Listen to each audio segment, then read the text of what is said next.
Right. And the next question is from Dr. Lena. Dr. Lena is from Iowa. What do you think of real estate syndicates and crowdfunding? Great question. Love this question as an investor. So, I'm a real estate investor. For those of you that you don't know, I've made my fortune in real estate investing. So, I love it. I talk about it, and I can never get enough real estate. But I've mostly been what I call an active real estate investor. And what that means is I go find properties, I buy them, and then I lease them out for either short term or long term rentals. And I've done that over my career, and now I have a portfolio of real estate. Now, when people talk about investing in real estate, that's usually what they're thinking of. But it takes some savvy, it takes some expertise. You can really lose your ass in real estate if you don't understand it. And if you don't manage it effectively and you don't have the time, for example, people think, oh, you can get rich quick in real estate. I've not found that to be true. I've found it to be true you can get rich, but not fast in most cases. In one bad economy, it can take out everything that you built up prior to that.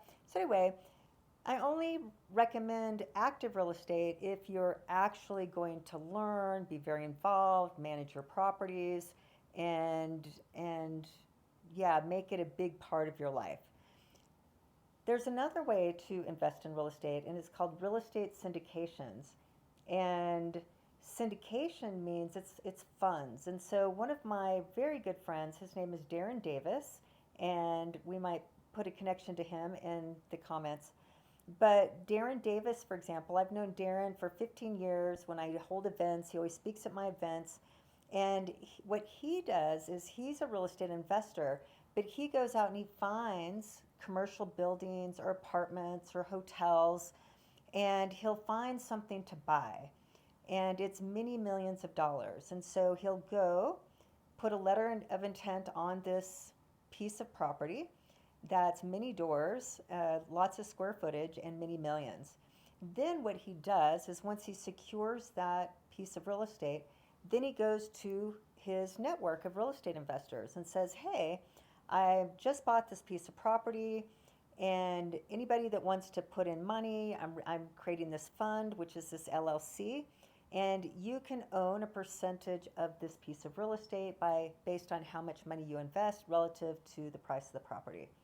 So what it allows you to do is be a holder and owner of real estate without having to manage it. So you can put in your 50 to 100 plus $1,000, and then you give your money to Darren, and Darren manages it. He buys the property. They do whatever they do to really maximize or optimize the profit. Maybe it's a B property that he's investing and taking money up to an A property. And then he's going to get that cash flowing. He's going to pay you dividends. And then somewhere 2 to 5 to 7 years later, he's going to sell the property and you're going to get all your money back. So that's a great way, Lena, to invest in real estate. And there's other types of syndicates, but I invest in real estate syndicates, and I invest with my friend Darren, for example. I have another friend, Albert, who's in New York, that I invest with in syndicates. So to answer your question, what do I think of real estate syndicates? I love them. The that's I think, like I said, it's a great way to get into real estate. You get some tax advantages.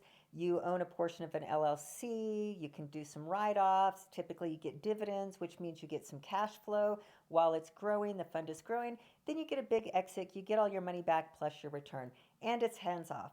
So that's the good news.